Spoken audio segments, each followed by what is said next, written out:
All right, welcome to the AVNI interviews. We're your hosts, Erik Bork and Mikey Taylor. What up? We're the co-founders of AVNI, a brand for entrepreneurs. Here on the AVNI interviews, we interview people doing the work they want and the lifestyle they love.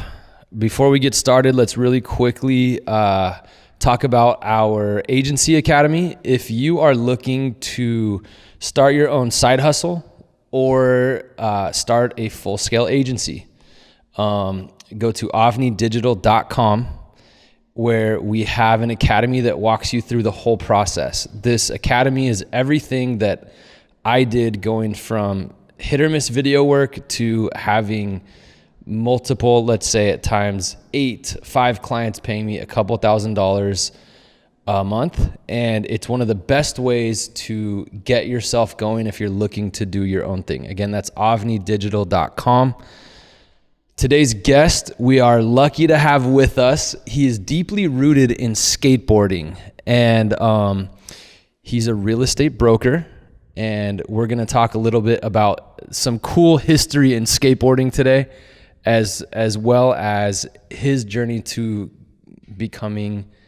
Were you ever an architect, Greg? Or did you go straight into real estate? Dropped out of school. But started, yes, that was what was going to be my next career. And it's a great story. So, Greg, thanks for being with us. Thank you very much for having me. Where should we start?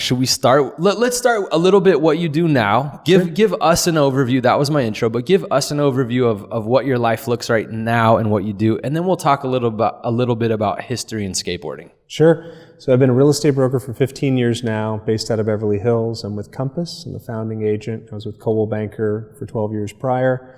Compass was a brand that was started in New York and expanded out west, and I'm one of the founding agents with it out west now throughout the U.S., 7,000 agents, and the company's grown dramatically. So for the last 15 years, I've been a full-time real estate broker, residential transactions and commercial, some note sales, some hard money stuff as well, but in general, my day-to-day is 80% of my business is residential throughout LA.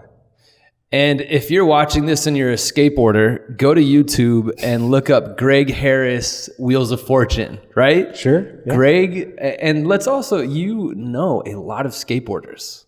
Yeah, it's been great to have been able to work with most of the greatest in skateboarding and have sold their homes and helped them buy homes. So, who are some skateboarders you've worked with? Andrew Reynolds many times, Jim Greco all the time, Eric Ellington, Mark Johnson, Guy. I helped you guys get the park. I was the broker that helped put all that together. And a long list of many others, but yeah, most of the guys who have shoes, I have I have sold homes for. Shoe companies where you get the money to actually buy a house. Yeah, exactly. So, that's been great over the years to be able to do that and kind of live vicariously still a little bit through what they're doing and see how long many of them have still been doing it and doing so great. Yeah. And Greg was one of the first people I ever met, like in the industry. Oh, really? Yeah, because he was sponsored by Maple. You were going to get on Maple, and we came up. Ed, Jerry, Greg, a bunch of people came to skate Sequoia rails. So I'm like 17, just started getting flowed from Maple, and Greg was there. And I remember you gave us a whole tour. Yeah, so we touched base, long time ago. Yeah. That is so crazy. And I'm going to say something just for anybody that listened to the last episode and us talking about money. We love making money, right? We love figuring out how to make money and how to, grow our businesses. But we did an episode called Money and Skateboarding, and it got viewed by, for us, it was a lot of views, a lot of listens. You guys don't see the listens, but it got a lot of listens. So our focus in doing this, it wasn't necessarily to stomp on anyone's dreams in skateboarding. We love skateboarding. It's more focusing on the opportunity and what you can do and still, skateboard until you don't skateboard anymore or do something with skateboarding. But we want to focus on the opportunities. And that's something when I was pre-interviewing Greg that I talked about is let's focus on, what if someone's a good fit to be a broker? What if someone wants to do hard lending? There's lots of ways to make money, and Greg and Mikey have both done a lot of them. So I want to preface it with we're going to bring up a lot of opportunities and ways that people make money. And Greg's a great example. You've been in skateboarding originally from the Zoo York days. Yep. And let's kind of, do you have anything to say on that? No, keep going. I'm interested. I just wanted to preface with that. Like, you know, we made a comment last time that most pro skateboarders don't make over $50,000 a year. It's nothing negative towards skateboarders. But how cool would it be if you were totally free to be a pro skateboarder and you made $250,000 a year on the side? Yeah. Like, that's a great opportunity. So, you know, there weren't many comments, but there were a few like, why are you guys hating on? We're not hating on skateboarding. We're talking about the opportunities and our love for skateboarding. So let's go back. You grew up in London, right? East Coast originally, then London for 6 years. So I was BMX and then got into skateboarding. Oh, really? Yeah. So I was started skateboarding in London at age 8 or 9. So great place to learn to skate street and all the parks, Meanwhile too, and everything under the bridge and all that. So did that and then came back to the States, Washington, D.C. area, and then got into that whole scene, you know. What year was that? All that. I started skating in 86, 87, and then came back to the States in 90. Yeah, 91. Just so, when the scene started to evolve. And Small wheels, big pants, that era. But yeah, we had Pulaski, just like, you know, Philly had Love Park, and, you know, so we had our own thing. And we used to just travel between New York, Philly, and DC. There was like a heavy circuit going back and forth. You kind of get to know everybody. And there were multiple scenes within that scene too, you know, like Philly had its own thing, New York had its own things. But in general, it was a great time. And then kind of that early middle 90s was when I think the West Coast started recognizing that, a little bit different, and then it just kind of took off. It was short-lived to be that, but it did take off. You know what though? Let's paint a picture for anybody that didn't live through that era. Because there's a couple of eras there, but you know, back then you had no social media. Yep. And I was like just starting to skate. I lived in Santa Cruz at the time, and you had Pulaski, and Love Park. I don't know how Love was back in those days, but then further along you had Love Park. Mm-hmm. You had Embarcadero. That was the era when I grew up. Battle of the Bay in San Francisco. Those were like, it's almost like for youth culture, they were like the Woodstocks, or like everybody would go there, and you would go to San Francisco and you would just go by Embarcadero and just see who you could see and see who was there. So you were in that scene before Zoo York, right? Or was Zoo York? No, I didn't have any sponsors. Yeah. Okay. Before I was actually trying to get sponsored by West Coast companies, just because Zoo York was still trying to figure out what they were doing at the time. And, you know, I think I was trying to get on like Think or something like that, or maybe Adrenaline, I think maybe. Yeah.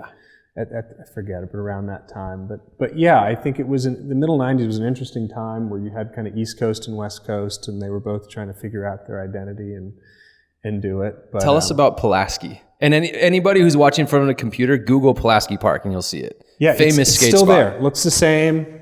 The ledges are a little rougher, but I mean, it's still the same thing. But it was a scene, like at night, the dynamic definitely changed, but it's in a good area. You know, it's a safe part of DC, so it wasn't like it was dangerous or anything. Love was a little bit different in Philly. That was a little rougher, even though it was Central City. But it was just a scene. Everybody would go meet up there, and that was before people were skating rails or anything else. So there was really, everything you needed was there. There were stairs, there was a gap, there was really no need to skate the rest of the city at that time, until kind of big wheels started coming in and rails, and then everybody started looking at other obstacles within the city to kind of skate. But it kind of had it all. And it was marble. Yeah. Literally a marble plaza. I mean, so much better than Embarcadero as far as like being smooth and clean. Yeah. Oh, yeah. So hard to duplicate that, you know? And who are some of the people that used to skate with in that era, like at Pulaski? That you would have heard. I mean, I grew up with Reese Forbes, so he was, you know, just always incredible, ahead of his time. And, you know, there were times I didn't even know if he would choose skating, because back then he didn't even always skate that much. Yeah. But he was just a natural athlete and clearly just leaps and bounds better than everybody else. Scott Johnson had already moved to California, but he was from DC, and he made his mark more in San Francisco. But I think he's from, you know, where we're from. Andy Stone, Evan Janke, Carlos Kenner, all those guys were great. They were really, Element was a big part of that because Element sponsored a lot of guys. And I think for maybe people that didn't know DC, Element kind of put DC on the map, so to speak, because Johnny Schillerf was willing to kind of like sponsor a lot of the guys, so that was cool. But yeah, no, it was a great era, and it's still going. I mean, a different batch of kids there now, and Bobby Warist is still, everybody passed the torch to him, and he's done a great job too. But yeah, it was a good scene back then. So what was skateboarding? Let's touch on you as a skateboarder. You skated, you were sponsored. Tell us about that. Yeah, so I got on a wheel company called Nicotine. Okay. It was done by this guy, Mike Agnew, and then he had gambling debts and the company went out of business. But there was First Division in Nicotine, and that was like a wheel brand that was out of ECU, which was out of Maryland. And then I got on Zoo York only temporarily because we were going to do our own brand within Zoo York. But Zoo York had a lot of problems at the time too, and there's a bunch of politics that I didn't really know about, but that were going on there. And then we started Illuminati, which was part of Zoo. And then just as that was getting going, there was problems with everything. And then Silver Star. So I was a byproduct of like holding on for these brands to kind of finally get their legs, and they just always had different problems that were unrelated to, we had a great team, guys that were into it, Kevin Taylor, Jake Rupp, and it was a great group. It was just trying to find the right, and they really wanted it to be backed on the East Coast, to have no money backing from California, nothing. And then eventually that all kind of imploded, and I moved west. And, like we were talking about on the phone, you kind of had to start a second career within skateboarding because you're known within an area. Yeah. And then you've kind of got to come to California and be recognized in front of California brands and kind of change your skating a little bit. Yeah, there was different obstacle. It's like a different thing. There was such a big separation back then between the two coasts. It was like starting over. It was the same sport, but different terrain. Yeah.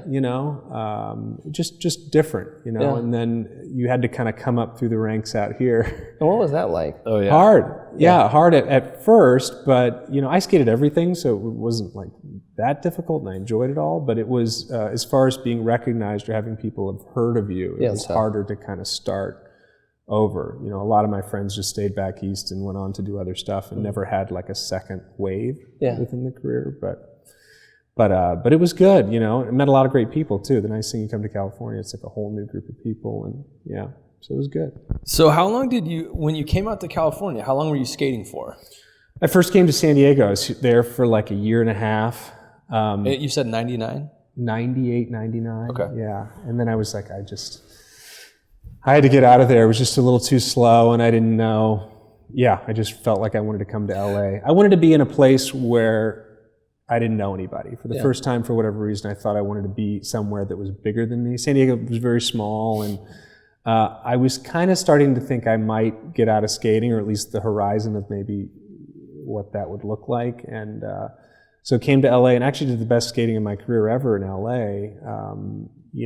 Those last couple of years, 2000, 2001, and I think in 2003 I was done. How old were you at this point? 22. 23? Yeah. And I remember thinking when I moved to LA, I was like, I'm going to be 23 next year. How much more time do I have left? Yeah. And I mean, now there's guys and clients of mine that are 40 that just signed a shoe deal. Yeah. And they look at me and go, I'm going to be in a van in the Midwest with guys when I'm 43 because I just signed a 5-year contract. Yeah. So, I think it cuts both ways, but I think, so I was early 20s, which by no means old, but back then it kind of felt like, gosh, how much longer can I do this for now? Yeah. Well, that was an interesting time in skateboarding, and we won't harp on it too much, but let's kind of talk about that for a second, because at that time, I remember, and I've talked about this a few times, when Muska bought a Pathfinder, and in skateboarding, it was like, he bought a car. Like it was back then. And then after that, you had the X Games came out. And I remember that was like Welcome to Hell. That was probably 96. Yeah. And it was this weird thing because you had Jamie Thomas in the X Games and Tony Hawk making the X Games mass. Right. And the whole culture adapting to it. And all of us as skateboarders, we're going like, hey, this is going to be a big thing. Yeah. But yet all the I hate the word core, but all the core guys are like, Tony Hawk's lame. He's not cool. We're cool, you know, and then, which now has totally transformed because, you know, he's one of the pillars of skateboarding. But it was a really weird time where it was like, skateboarding is going to be, and it was just all these things kept happening. Like someone started a company and then the company became big and then it started to get out there and it just was kind of becoming mass. So it was like uphill, but yeah, there was this feeling of like, how long can you do it? And back then no one knew. And again, now you have guys that are in their 40s still making good money from it. I'd say most of the guys that have shoes are between 28 and 38, you know, right? I mean, and I think that didn't exist back then. I mean, most of the guys by the time back then, like late 20s or even 32 or something would be done. And either be team managers or they would still stay in, but I think it's changed a lot. The longevity of people has gone. For that group, more than most, I think. Like the group of guys that like, the guys I looked up to as a kid are still in it today. Right. But it's going to be interesting to see if the next generation below us that happens too. goes that long. Yeah, because it didn't do that with my generation. They didn't go as long as the generation before us. Right. So I don't know. We'll see. And you have this crazy wave right now of like your post the other day, people are doing the craziest. It's like it stopped. Holy shit. Skateboarding is getting so crazy. And they're doing it really good. It looks good and like style's there and the tricks are getting crazy. I know. I can't believe we're at the point where you're like, how much further can it go? And it probably has a lot to go still. Like people are doing stuff that to me was literally unimaginable. Yeah. Yes. That you wouldn't think could be done that way, that good. Yeah.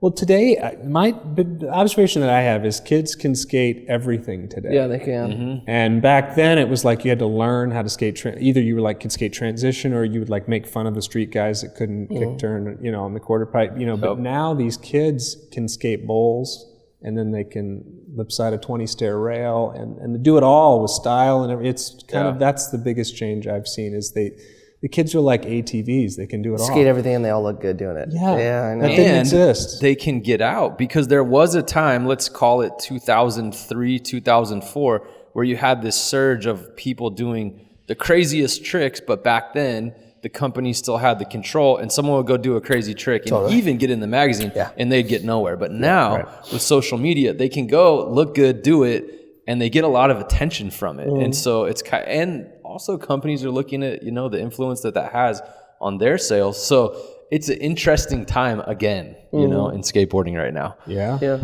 Okay, so let's move into, we'll come back and touch on anything skate related, but let's move into your decision to pursue architecture. Yeah. I kind of always thought I'd be an architect or builder or some form of that. So in the back of my mind, I thought I'd skate as long as I would, and then I'll just go do that. Naive because I didn't know how hard it was, like most things. That's a gnarly thing to do, right? And so went to school, dropped out, and said, you know, I'm going to work for an architect for a little while before I continue through with this and decide whether this is going to be the right fit. Work for an architect in Malibu for a little while.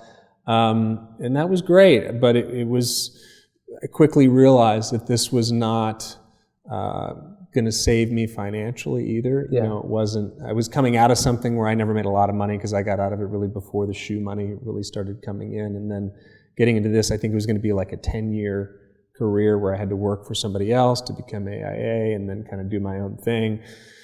And to be honest, I just didn't have the patience for it at the time. And then I got into brokerage, which takes a decade to kind of do. So you never know, but I just wanted to be closer to the transactions. I wanted to learn more. I didn't want to be just doing, you know, 3D renderings and stuff like that. I wanted to be, you know, in front of people a little more.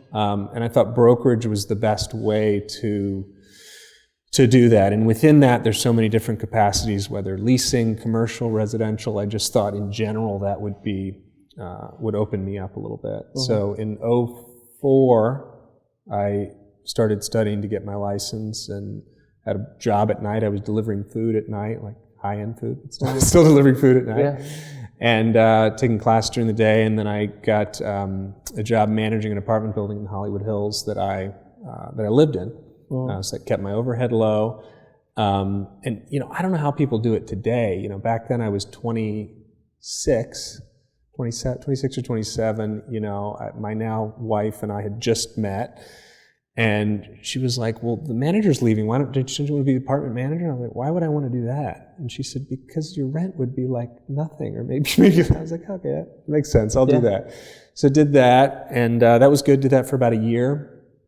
And that was a great experience to be able to learn how to deal with people, fix a boiler at night, deal with the owner. Yeah. So the owner, my first mentor in the real estate business was a guy who owned apartment buildings. So that was the seed that was planted that like, this just makes sense. And I was always trying to figure it out, like, why does he want to deal with all this? And why does he want to do that? And so I learned a lot from him. I learned a lot not to do, what not to do, but also what to do. So just leased the apartment, showed them, dealt with people that were unhappy. So it was a great experience for brokerage because that's same kind of thing. What was that transition like going out of skateboarding then into the business world, working world?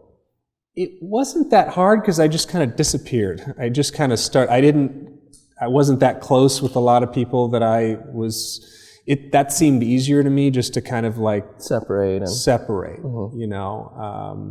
Bondrev and I lived next door to each other, like a block away. We were still really close at the time. And, I still had some friends and all that, Lance Dawes and all those guys. But in general, I kind of just pulled away from skating and just kind of not that I got new friends like immediately or anything.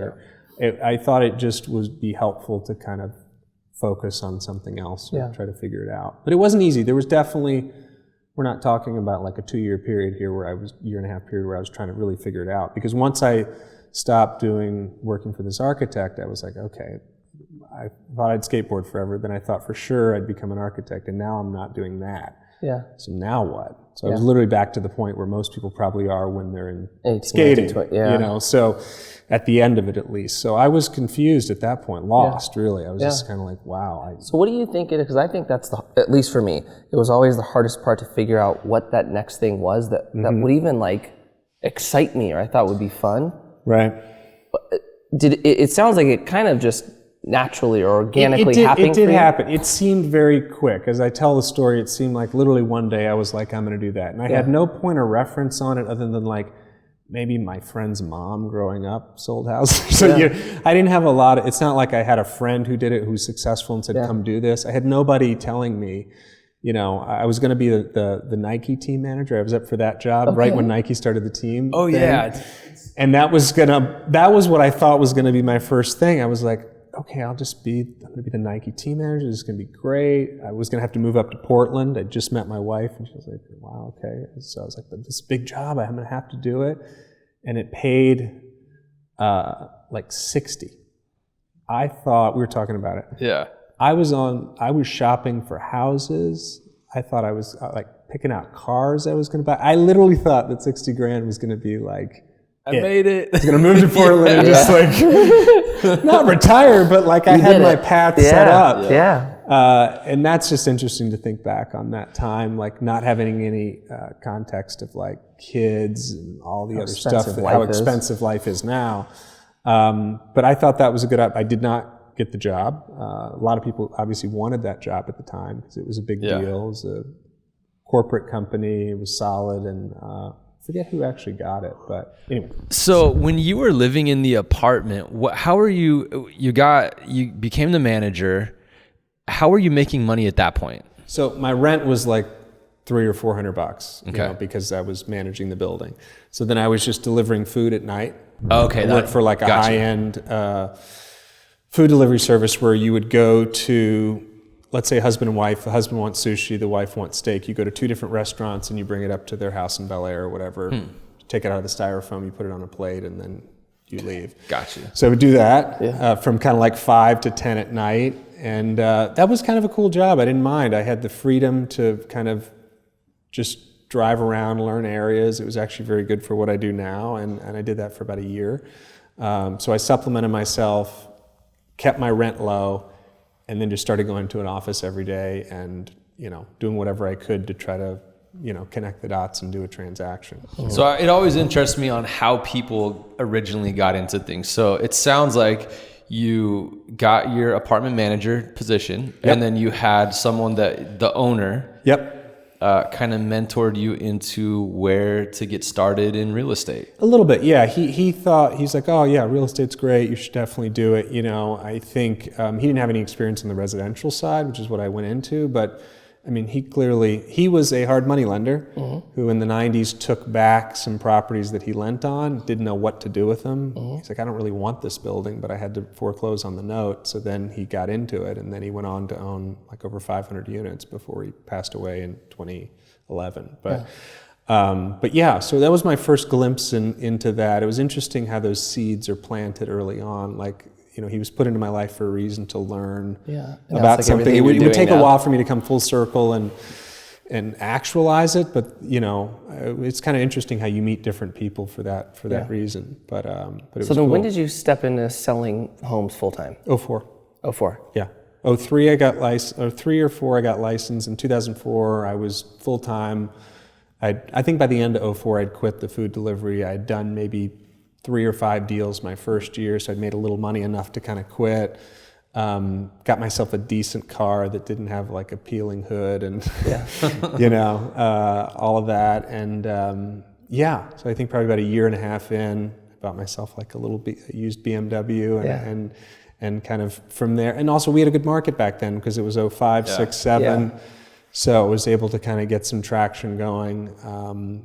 You know, and my first client was actually a guy from skateboarding, Doug Prudy, a good friend of mine who still works in skateboarding, and sold him a condo in West Hollywood. So it started with skateboarding. I was like, I think this is, I knew nothing, but I was like, I think this is a good area. You should buy here. He's like, okay. So you started as a residential agent. Correct. Yeah. Which is what I still am today, but I do commercial deals and things like that. Yeah. And then, from there, how did you now let's start talking about kind of the opportunities and how the opportunities that you saw along the way and how your career kind of went in different, I mean, you are an agent, but you do a lot more than that. Yeah, I mean, I always liked the investment side of the business, and at one time I did consider going into commercial and just focusing on that. I'm kind of glad I didn't because now I'm able to do much more. I have a much more well-rounded background on it, but I did consider that at one time. But I like the investment side of it. It's a break from the emotional aspect of all other real estate because residential real estate has a strong emotional component. You're dealing with money and people and emotion. It's very different than the business side of it. So it's nice to kind of have both sides. And I had these 2 attorney brothers that gave me a chance in 2009. 8 and 9, and I did a bunch of multifamily deals with them and just kind of really learned the business and built them a big portfolio. They passed away as well. So I've had my first couple mentors and people that really helped me unfortunately passed away, 6, 7, 8 years ago. But anyway, so it was a good experience to have those. Somebody's got to give you a chance in the beginning. He literally came in and said, I want to buy units. I was like, I can help you with that. I didn't know anything, but I helped him with it, and he did great, and he was loyal, and I was loyal to him. So it was a good working relationship. So let's run through what are the different components of what you do today. Break down like the different aspects of what you do today. So I focus most of my energies on listing properties. I do still represent buyers, but the majority of my business, I'd say 60 or 70% of it, is creating a strategy for somebody to sell a property, pricing, marketing, whatever that is. I run a team of 3, an administrative and buyer's agent, so kind of an extension of me, and that's my focus. But then we do still represent buyers. Throughout LA, we've done a lot of deals downtown, but we don't do much in Malibu or in the South Bay, but basically Santa Monica to downtown we do throughout. So brokerage business, solving problems, dealing with strategy. So that's basically my day-to-day. And most of my time should be spent on new business. Unfortunately, it's not always. You're dealing with what you have going now, but that's generally the idea. It's no different than any other sales business, but over the years, I've tried to just focus more on the listing side of it, less on the buyer representation, because obviously on the buy side, you have no contract. It's, the challenge on the listing side is you're fronting a lot of money for marketing expenses of things that don't always sell, so you have to make business decisions on whether, you could spend 5 or 10 grand to market somebody's property at a price that they chose that's not commensurate with market. So you've got to kind of figure that out and make a business decision. Okay, this makes sense, or I feel like I can really help them, or whatever it is. But yeah, just brokerage. That's basically the core of my business, and yeah. And then what about the hard money lending? Just got into that, so been saving for a while. Explain to people. We might have some listeners that don't know what that is. Can you explain what hard money lending is? Sure. So hard money or private lending is an individual or a group that will lend money. It's asset-backed lending, so they lend on an asset. It's not a business, and the terms are usually shorter. 1 to 3 year loans, and 3 being long, but most of them about a year. The interest rate is higher. The buyer still puts a down payment down, but instead of underwriting or deciding whether to lend on somebody based on credit score or things like that, you're lending strictly on the asset, that there is one. It's usually builders, developers, investors. Hard money loans don't happen with helping somebody buy a home who's got bad credit. Yeah. But it's an option for an investor to get quick money. Usually the hard money loans, you can turn them around in a week to 2 weeks versus 30 to 60 days. It is more expensive, but it's fluid, so the investors like it because they don't have to deal with bank regulations. They don't have to give up a bunch of information to a lender. Don't have to give up tax returns or any of that stuff. And they like the speed, because sometimes they can actually make money on the speed of moving as opposed to having it take longer and having it be a couple points cheaper. So give us an example of, I'm picturing all these scenarios in my head, but for the listeners, give us an example of this person borrows this much money over this period of time. What does that deal look like in hard money lending? I'll give you an example of the deal we have now. So an investor buys a house for $1.5 million. He puts $500,000 down. He needs $1 million loan. We give him the $1 million loan. We syndicate it, so myself and a couple other partners give him the $1 million, and then he has a year to pay that back, and he pays 9 or 10% interest on that for the year. In that year, he gets plans, permits, and everything ready to knock the house down to build. We get taken out at the end of that year, and he gets a new construction loan, which we could decide to give him or not. And then he's got a construction loan for probably about 18 months to build a new house. So that's an example where you're giving it to somebody. So it's asset-backed lending. Mm-hmm. We're lending $1 million on something that's worth $1.5 million. The house is still there, still standing. We didn't lend on dirt. If we had to take it back, there'd still be a house there.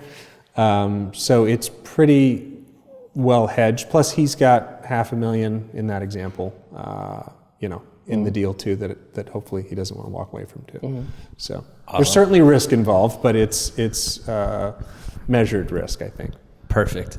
And then what do you see as being the opportunities for people getting into the real estate space? I just still think brokerage is the best option. I do. You do? I do, yeah. Okay. I do. Because Mike was like, what? No, people, I think I get hit up more than anything on how do I get involved in real estate? What's the best way to start? And I think a lot of, even skaters, we're starting to see a lot of pros move into selling homes, right? Yep, totally. Totally. Yeah, I'd love to hear your thought on... I think brokerage is still the best way to do it. And the great thing about it is you could get into it and figure out which capacity you like or works for you. Like we were talking about on the phone, leasing. You could be in New York City, you can make a great living just doing leasing. Like it's crazy the fees that they have there to do that. So you could be a rental agent, you could be a commercial agent, you could be a residential agent. So I think within it, there's all different capacities that somebody could do. I think the best thing to do is to work with somebody who's already up and running. They didn't really have teams, real estate teams when I started. Otherwise, maybe I would have looked at doing it. But now teams are big. It's very difficult to do, for me to be everywhere at one time.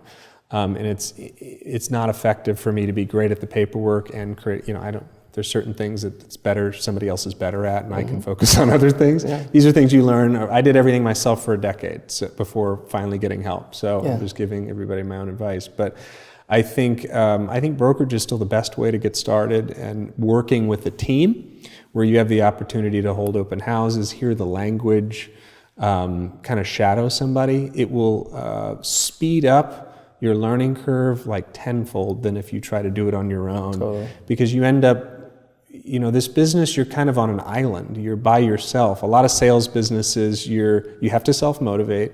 You have to get out there, and when you're not out there, you're by yourself, and that's kind of hard. Anybody who's ever done any kind of sales can understand that it's kind of hard to deal with that. So if you can have somebody, who you can shadow and work with, I think it's the best.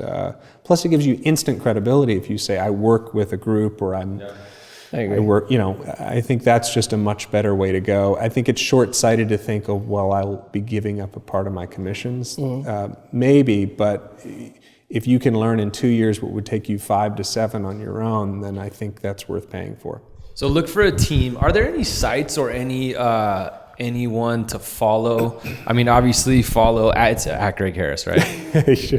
He shows you have a good social presence. But are there any resources that? Yeah, mine too. Is there any resources that you could throw out there for people that are looking at like, this might be for me? And if not, think of it and we'll plug it at the end. Yeah, I think really just sitting down with a broker that you're considering joining or a team and having them really be honest with you about that and talking about the strategy, and then looking at what your client base looks like how are you going to get business? Did you come from skateboarding? Do you have access? Whatever it is, I think you've got to figure out what it's going to be. You can work with strangers, but only so many in the beginning. You have to start with some kind of base of sphere of influence, and whatever that ends up being, and everybody has a different one. So I think you've got to kind of figure that out. But I think it's hard to go online and kind of look around and make that decision, because I think it's a little misleading. I think it's better to kind of sit down with somebody, whether me or somebody else, and have them just be honest with you about the pros and cons of it, the challenges you might face, and what might be the best fit for you. What do you think the best way of finding, let's say there's a kid in Wisconsin. Yeah. And okay, Greg, I'm listening, I hear you. Yeah. Who do I go, how do I find that person? How do I find the Greg out there? What do you recommend for a kid to do who wants to get into this world and is going, but I'm all the way out here? I think every market's different. So I think geographically it's difficult maybe for me to answer questions about somebody wanting to get into the business in Wisconsin. But if somebody was moving here or trying to figure out what that would look like if they did move here, I think you just have to have those one-on-one conversations. It's not cookie cutter where you can say this is the formula. The discipline aspect of the business is like the military, but everything else is kind of a little bit different. The discipline has to go. There's no way around that. But we were talking, I think the great thing about it is when you come from a skateboarding background and you're used to doing the same thing over and over and over again, it makes the business a little easier because you're used to that ingrained way of practice, whether it's practicing or just getting better. I think we spent 20 something years getting better at something. Now you just move it to hopefully another more than 20 years getting better at something else. But I think that's kind of the idea. Well, I think that was a great point, is find a team that you can join, be a part of, and learn the business quickly. And then you can kind of branch out from there based on your skill set and how well you do. Right. It might not be a fit. Maybe an admin position, maybe a buyer's agent, because within team, maybe a marketing person, maybe you're like really great at social media and you want to get into real estate. Well, you could be a great asset to a team who, like myself, it is not my strong suit. You could really just be the person that's helping direct the vision, the branding, and so there's. I think that's actually a great way if you're really proficient in social media. So can you talk about, and you might say no, can we talk about like some stuff within skateboarding that you've done? Like, can you talk about that publicly? Like some of the deals, and we were just talking about it off mic. Is there anything you can talk about? Yeah, I think, listen, I've sold homes for a lot of the skate guys, which has been great. But I think as far as stuff, there's nothing really that's too secret or anything. Yeah. I think the investment stuff is probably better kept a little more private. Course. So let me the off-market stuff. For sure. So for a pro skateboarder, this is a big part of my world. Yeah. What do you think is a good way for them to what are good options for them to invest in you? What are good ways that a pro skateboarder should be thinking, okay, how do I get my money to work? What are these different things? I hear this guy talking about real estate. What would you recommend them doing? Because I know you work on that side. Yeah, so like 6 or 7 years ago, one of the guys came to me and he said, how do we replace my shoe deal? Like that was his that's so good. So it's, and he told me how much he's making. I said, okay. You wanted to replace it annually from a cash flow standpoint? Yeah. Okay. He's like, because it's going to go away. Well, you didn't say a name, so you're trying to replace what per year? A 6-figure shoe deal. Okay, 6-figure shoe deal. Yeah, and you're trying to duplicate that year after year. And that's a big ask because in real estate, that doesn't happen immediately. You have to grow into that. But the difference is somebody's coming from something where that, not instantly, but it just started happening. It just doesn't last for as long. So we created a plan to grow the business and start buying some things, letting the market come, sell them, and now finally getting into things that actually return. Mm-hmm. And we're not there, but close. I'd say within over half of the shoe check is now replaced in something else. And last year, one person made more, does very well, but made more in real estate with me than they made skating. Yeah. So that's that. I don't think that's happened a lot, but I think it'd be interesting to see that happening to more people who are able to kind of duplicate the shoe deal, because that is the shoe deal when you're in it, I think is the one that where you feel like you can retire off that and everything. It's the only one you can really It's the only one money. You can, but even now as you get older and you start learning, like those shoe deals aren't for many even enough to retire. So there's something got to be done with that. But then you're worried you're never going to see it again. So sometimes you're scared to invest it. So there's that too. It takes a lot of courage to do it. But I think that has been the plan and that has worked, and it's been great to kind of help guys kind of do that and be able to do that, because I think in the next couple of years there's a lot of guys that are making a lot of money now who will not be maybe making a lot of money. Yeah. I think we're going to see a big change. And it'll go to different guys, but I think there's a lot of guys, there's going to be fewer maybe moving forward. I don't know, but I think, again, multifamily in the long term is still, I believe, to be the better. Yeah, what are all the asset classes you like to invest into? So I think retail is a little tricky because you've got to be able to, when that's vacant, and that can be vacant for a year or two. And I think that's really hard for a newer investor to stomach. The benefit of multifamily, if you have an 8-unit building and one is vacant, you probably can still service the loan. It's probably the safest. The government still insures loans on it. I think industrial's kind of interesting. Industrial's hot right now. Hot. But but it's expensive. Yeah. And it's the same kind of thing. We've looked at a lot of them. Wish the guys would have bought the skate park back when. I know. I think we could have bought that for like $1 million too. Yeah. $1 million too. But I think the industrial's a little tricky just because you have to kind of service the debt while it sits vacant. So I just still think apartments or getting started small, duplexes, fourplexes, something like that. Maybe you live in one. Do you guys do a lot of flips, residential flips? We have, yeah. Yeah. For anyone who doesn't know, why is it so hard to buy right now or to find a deal to flip? I think in upward trending markets, fixer properties are priced very close to properties in good condition. As markets change, that gap becomes wider. So in the last couple of years, you have been paying a premium to buy something that needs a lot of work. As the market's trending up, that works okay, because while you're working on it, you're essentially making money. As markets become flat, you end up, that becomes a little more challenging, because you end up basically maybe having a plan that doesn't work out at the end, and then if it doesn't make sense to rent it, then you have to sell it. And like we've talked about, it's the best thing about real estate is really looking at something and having 2 exit plans that both make sense. Yeah. Because then you can make much more sense of it going in. If this doesn't work, I can do that. And that's always, I think, the best thing. Yeah. Gosh, forgive me, I wasn't paying attention to real estate in the recession, but what happens to the shows? Like all the house flipping shows? Do they still go? They go away? I don't even know if they were. I think they were on. They were just in like different areas. They were in like focusing on like Vegas and stuff like that, where it was just, a lot of foreclosures. They've been so hot for the past like 4 or 5 years.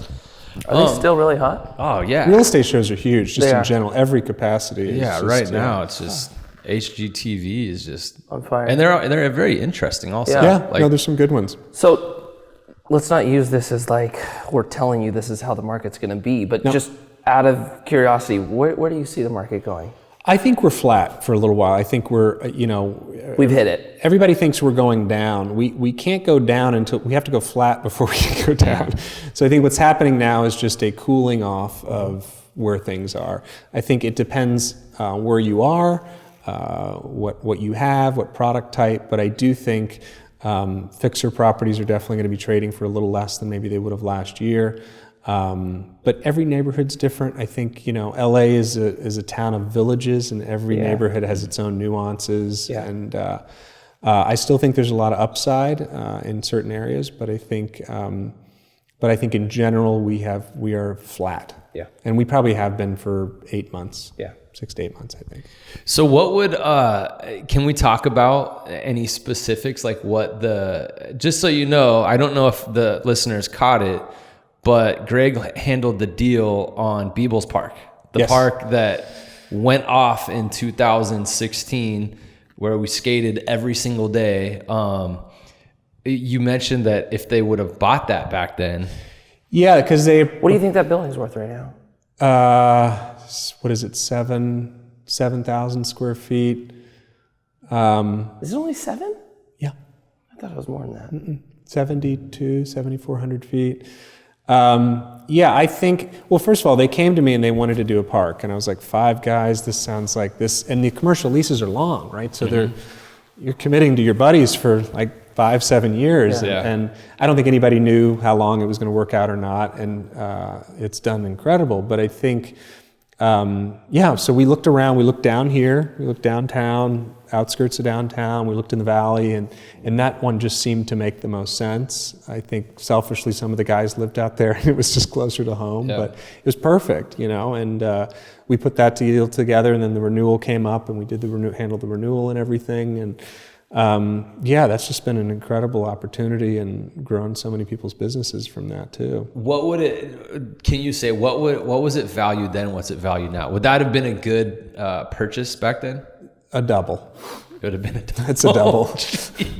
Yeah. Wow. Okay. That's a double. So there's a great example. That's a great example. And at the time, the guys that were doing it could have done it, could have structured it. But again, kind of like not everybody in the same, on the same page at the time. But I think it was possible if everybody agreed, But no, that's definitely doubled. So let's also talk about anybody that's listening, and we get I should say Mikey gets it a lot, because he's doing a capital company, of if someone has like $5,000 or $20,000, what do you do with that? How do you grow that? 5 is, I think, different than 20, 25. I mean, let's say 5 to 15, that's right. 5 to 10. They own their own business. I think 5 is a conversation where you probably invest in yourself to get better, or to help you get in the direction of wherever it is you want to go, get that job or get that license or whatever you feel that you need to do, because that'll go pretty quick to get started anywhere. Then you start talking 25 to 50, you can either invest with a syndicator, depending on the rules and regulations that they have, or you could invest again in yourself and do something more entrepreneurial and try to do your own thing to grow that. But I think 5 is tough. 5 or 10, my suggestion would be to put that back into yourself and invest in self-improvement. How do you feel about like a safety net? How do you feel about people having a certain amount of money for the unexpected before they invest? Just out of curiosity. Yeah, I think me personally, I like it and have to have it, and I think everybody's threshold is different. The one thing I will say is I don't believe anybody gets huge leaps forward without going all in when they do. Yeah. Now that could be when they have enough to save and keep, but I don't think, I think it's hard to take $100,000, say, and put $5,000 in 20 different things. I'm totally with you there. I think maybe one of them hits, but if you're looking to really grow something, I think you should stay focused, and whenever the time is ready, you go all in on that. I think the upward mobility on that is greater.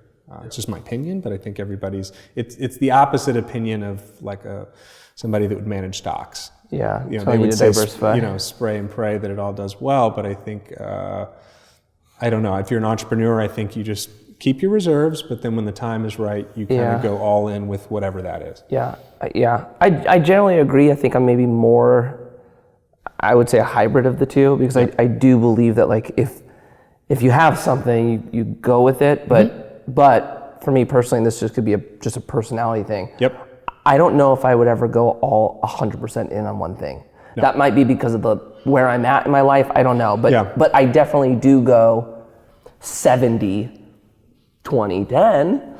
Yeah, and that's good too. And I think that you make real impact. You have enough to make a difference. And I know that's probably not what everybody wants to hear, maybe that has $5,000, but I just still think the self-improvement aspect is really important. I agree. I think that's great advice. I mean, I'm going to talk myself for 1 second here, but for me, I never had, like, I had this corporate path, right? And I could have had the same job, worked in the skate industry, and now that's kind of scary. Now, like, if you look at the skate industry now and having a job, like back in the day, like when the era we were talking about earlier, you just go get a job. You're a team manager or a filmer, or you go do sales for the skate company because you're in the skate industry. For me, I needed, like, the ability to say I can go out and kill it at something and bring home a lot of money. And for me, that was starting my own agency and now I just want to eat what you kill, basically. Yeah, and I didn't before. After being a pro, you're like, oh, it just comes to you. And it was a huge wake up call from going from that to, like, I have to go out and figure out how to, get my money, bring it home. And the self-improvement aspect, if you have a little bit, is figure out a way to do something where you can master it and then go out. Like right now, I hit the streets. Well, I should say, however many years ago, 10 years ago, I hit the streets so hard that now I have the ability to go out and cold call and make my money, which is a great feeling. Right. So developing that, whether you put it into, a program where you gain this skill where you can make your money. I think that's a great point. What are you gonna say, Mikey? And I think at the end of the day, your biggest return is investing in yourself. Yes. Right? Totally. Because you have the ability to produce more income to actually go invest into things. And I want to push it further to anyone that thinks that sounds cliche. I will tell you, I spent 3 years trying to figure out how to start an agency on my own. And then someone showed me how to do it. And it took like a month before I was like, I get it. I can go out, I can do it. And it just would have happened so much faster if I would have invested into someone teaching me how to do that. Yeah. So I think that's definitely true. And we were talking, like, that's what Grant Cardone says. Like, I have $5,000. What do I do? Invest in yourself. Figure out how to make more money and get really good at it. And until you learn that the chokehold of what you're doing is probably you. Yeah. Or not doing is probably you. So once you figure that out, then you can go back inward and kind of, say, okay, well, then there's lots of self-improvement I can do to help get me past whatever blocks I have. Where can I get better? What do I need to learn? Important. Yeah. I think that's so important. Yeah. Part of me feels like skaters, I struggle with this for a long time. I feel like skaters have this block that, like, they don't believe or really think they could go out and do, like, anything they want. Like, right. I fell victim to that. I think it's more than skaters, though. I think it's athletes in general. I think as an athlete, and I'm not disagreeing with what you're saying, I'm adding to it. I think that as an athlete, your financial reward and your social reward comes from, I performed like this. Now everybody's like telling me good job, giving me money. Like back in the day, it was like, I did this on my skateboard. I filmed a VHS part that's 3 minutes long. Everybody watched it. I get paid. That's what you did. Yeah. And that really is a challenge, I think, for a lot of athletes. Like, what do you do outside? But what happens is you have confidence in that, and then you go to do something else. I had no confidence in anything else. Yeah. Because I hadn't done anything else well. Yeah. Right? So that's the problem. And you're either 25, 35, 40 years old trying to transition out of skateboarding into something else, and you only have confidence in one thing that's been grooved in your entire life. And that's really hard. That's... I didn't realize I had low self-confidence until skateboarding was over. And then I was like, wow, I'm actually not really that confident in all these things. Yeah. And then it just takes a long time to build that up, and nobody can do it for you. People can't even tell you you're great. It's still something you've got to do to kind of go through it. But that's hard when you've only been confident in one thing. I'm on this tear right now. I told Mikey about it yesterday of like, if I'm not the person, then I need to be the person. Like, I need to figure out how to be, like, what skills do I need? What am I lacking? Like, I need to figure out how I can be better so that I'm not better than everybody like they suck, but I need to be just as good as them so that I can do it. It's like, this is a silly analogy, but it's very true. The guys that don't have league awareness when they're dating and they're like trying to date all these like successful, gorgeous women and they're not doing anything and they're out of shape sitting at home. What'd you call it? League awareness? League awareness. I've never heard that. I have never heard You've that never heard either. of league awareness? No, I've never heard of league awareness. Like, gosh, they're not aware that we this had chick this- is out of their league? Oh yeah, we had this one friend and he would always go for these girls and we would be like, Dog, she's bro, out we here." do it, but Yeah. it would never pull through. But it's just like at some point you have to look at yourself and be like, okay, what do I need to do? I need to learn this skill. I need to learn this skill. And I think we go through times of, I went through a time where I was like, how do I build a website? How do I charge money for it? And I was just learning and learning and learning. And for whatever reason, that can kind of stop. Yeah. And I think it's recognizing I've stopped learning, I've stopped progressing. It comes back to making myself better so that I'm attracting these things. And then once you start focusing inward, and I'm not preaching, I'm saying this is kind of like something I go through. I go through cycles where I'm like, that's why I'm not doing it, because I'm not the person. So I need to be the person. Right. Sorry, I just kind of went off there. Great. But, No. Makes sense. Fired up, dude. I love it. yeah, like Mikey gets fired up on numbers and it's funny. we had a podcast last week and we started talking about syndication and like you see me go through like normal podcast mode and then I just all of a sudden just like fired up, right? Yeah. And what's funny is I got so many DMs today because the podcast came out today. Yeah. I got so many DMs. Yo, bro, I could tell you're like lit about this. Like, let me find out about it. It was like so funny. But And at the beginning, he was like, I'm not going to get I'm through so it. tired. I'm tired. I'm so tired of the podcast, and then we started talking about syndication. I started getting so excited about it. Yeah. I love it. I really think it's cool. But Yeah. No, Anyway, So guys, if you love skateboarding, whatever you're doing, if you love it, just look at the other opportunities. That block, for some reason, it keeps coming up. What you described a minute ago, that block of like, I have to just focus. I think that is a kind of. Go ahead. I'm sorry. I'm going to cut you off. No, go ahead. I kind of think it could be two different things. For me, a lot of it was, and I recognize it from Paul, because Paul never had this. Paul was like, as far as what he mentally thought he could do, it was anything. And I suffered from almost being like too much of a realist almost. Right. Where I would go, you can't do that. Right. So I'm going to write for Nike. I'm going to get a $3 million deal. No, you can't. Right. The best skateboarder in the world doesn't get $1 million. How are you going to go with $3 million? Yeah. And I thought I was so logical. Right. But what happened is, I think like there's a part of being delusional almost that gives you the ability to raise the bar to the next level. Yeah. So like I always got stuck in like trying to be too real. Yeah. And almost by a flaw of holding myself back of what I actually could have accomplished. And I still have to tell myself that today, like, oh, you could go do this. No, I can't quite do that. Like, I just know myself. I know what I could. No, dude, if you just switched your mind over and went, I could do that, you're going to go do it, right? Yeah. I think on the other hand, kind of what you're talking about really relates, but that was like my thing with it. It was like just self-limiting belief almost. Yeah. And me and Mikey tend to come from two different spectrums on that. And it's funny because like, man, we got to take these personality tests. Because I just took mine. The disc?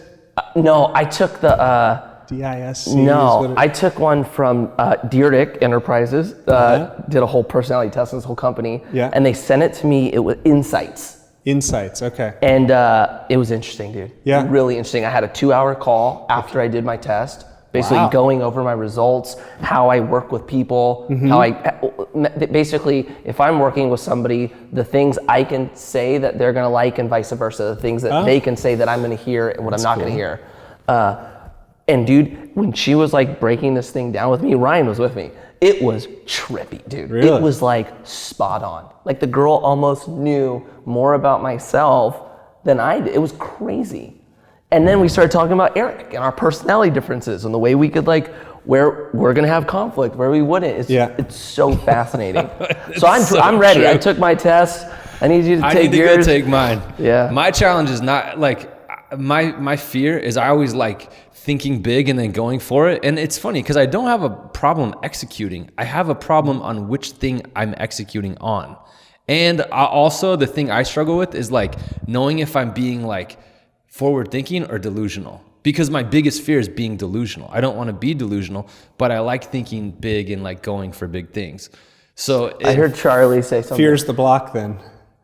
Yeah, well, fear yeah, it is, right? But it's like if I don't have fear, That's then a I running go theme like, in that you're scared on either side. well, no, well, if I don't have fear, I'll go chase some like dream, and Mikey's like, "What are you doing?" And I'm like, "I'm going after this." He's like, "No, not that." And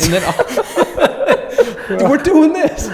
So I have to like check myself. Charlie Rocket had a post today talking about how he's delusionally optimistic. Great. Which I really like that he said. I thought that was a really good thing. I get what you're saying though, knowing you. You've got to work at that though. Yeah. I don't know. Maybe it does come to some people naturally, but that's I agree. I totally agree. Easy. Mikey's heard a few crazy ideas in his days for me. Erik's a dreamer. As long as I've known him, he's a dreamer, which is amazing. Yeah. He's definitely more of a dreamer than I am. But dude, it's funny, man. Like a genius is hard. Like in the beginning, especially, it's hard to tell if they're a genius or if they're delusional. Right? They're almost riding right on the line.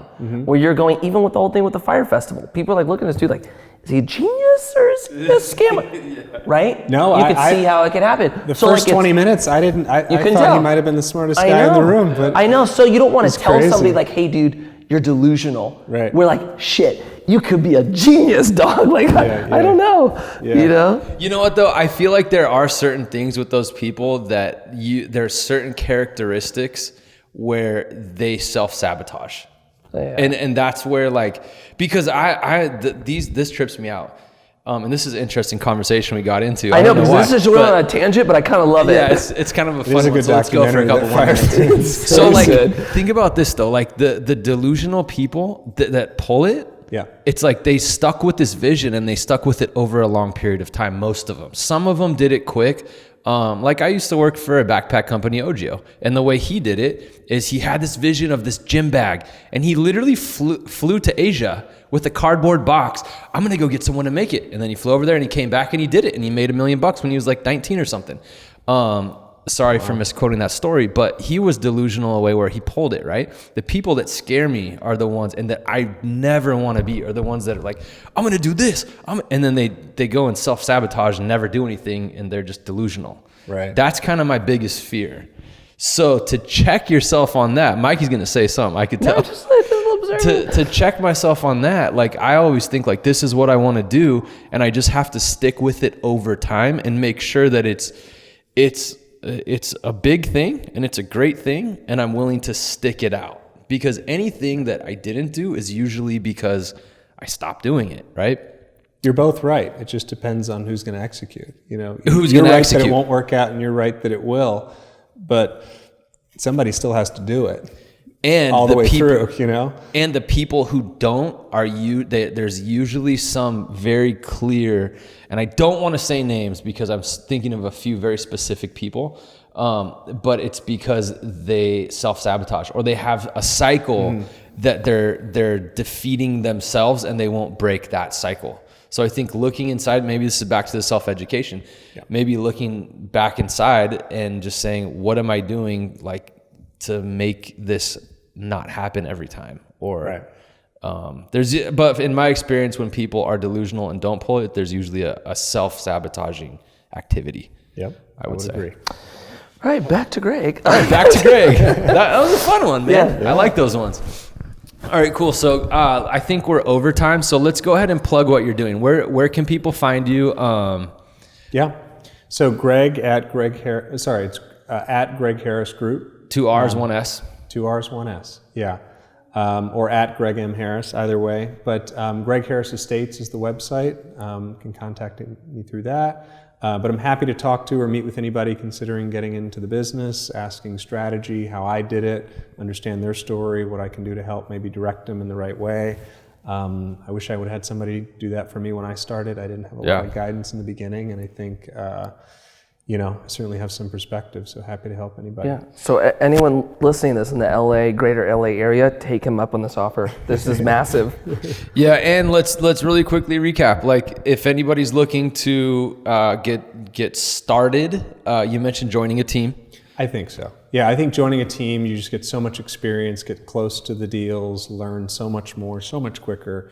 And you never know where you might fit into that team, whether it's administrative, social media, sales. I mean, there's all different capacities, that you could get involved in. So, yeah. And then if it's on if it's on like a $5,000, invest in yourself. If it's that type of level, invest in yourself. I think so. And then if you're in the 20,000 plus, obviously we have you have the form on communecapital.com where people can fill out. People can DM and figure out kind of what to do, where to invest, and where it fits. We've been talking about so many different scenarios. So we had one called Money in Skateboarding, one called Best Ways to Make Money, and then today this topic again. So definitely look for the opportunities. That's kind of the moral of the story. And Greg, thank you for being with us. Thank you very much for having me.